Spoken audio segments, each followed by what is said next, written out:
new technologies are transforming how companies do business and the type of risks that they face. There's digital disruption, cybersecurity and social media enabling the trashing of a brand in hours, not days. Chief executives' top 3 risks are now operational, reputational and emerging technology risk, all of which have digital elements. That's according to KPMG's latest survey of 1,200 CEOs around the world. Well, to find out more, we'll meet Akhilesh Tuteja, co-leader global cybersecurity at KPMG, the professional services company. I'm Sarah Lockett. Welcome to the Business Debate.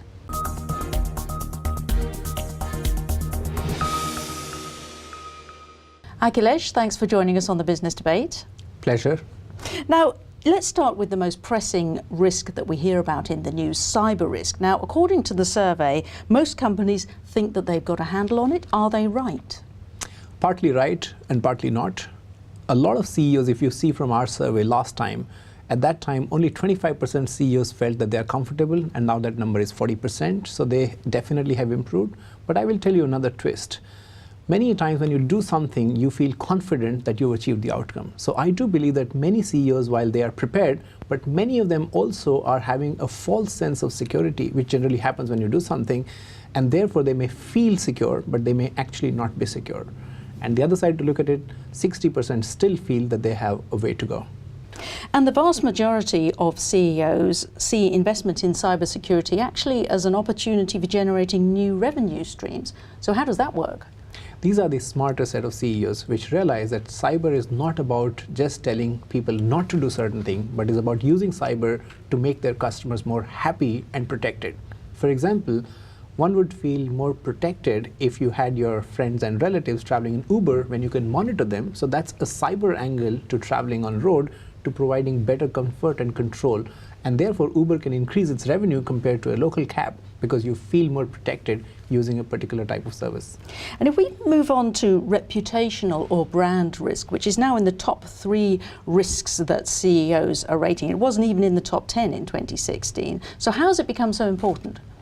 One big thing which I think is that people are not looking at risk in isolation, but people are looking at the outcome of that risk.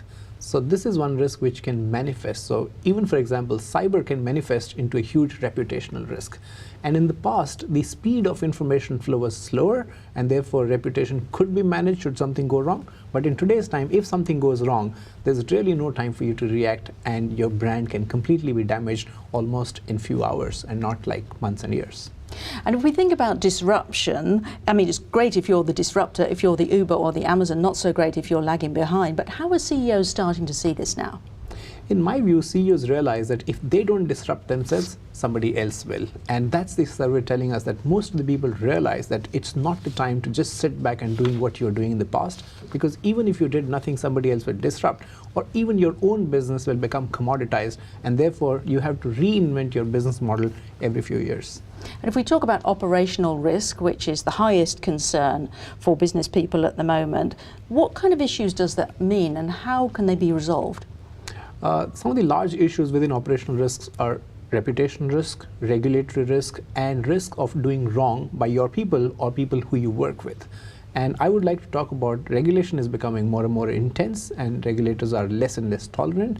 And on the third point, because the businesses are not being run just by the people who you hire, but also by people who you work with more broadly, and therefore people realize that it's important for them to control the movements, the way of doing things, or always being on the right side, not just by the people who you own, but also your service providers, your network partners and others. So I think the effect of the broader enterprise is becoming more important, and CEOs are spending time and energy in controlling that operational risk. And most CEOs that you have spoken to have spent more money on governance and risk management in the past year.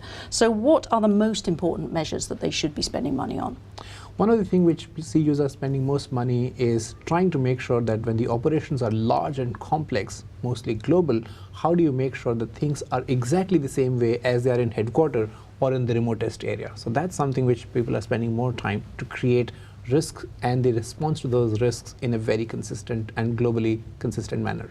And of course businesses are still dealing with the perennial risks of economic volatility, lack of key talent, things like this. What would you say about that? Lack of talent is becoming a big risk. It always was, but now with the automation, you really don't need just warm bodies. You need to differentiate yourself, not just the people you acquire, but the right kind of talent. So the war for talent, which was just about getting bodies in the past, is now become getting the brains and people who actually can make a difference in a different manner. So the war for talent is continuing and will become even worse when the machines are more there in the business. Well, Akhilesh, thank you very much for that. It's pleasure's been mine. Thank you so much. And remember to join us next time when we'll be discussing the latest innovations in cybersecurity and human capital. Bye-bye for now.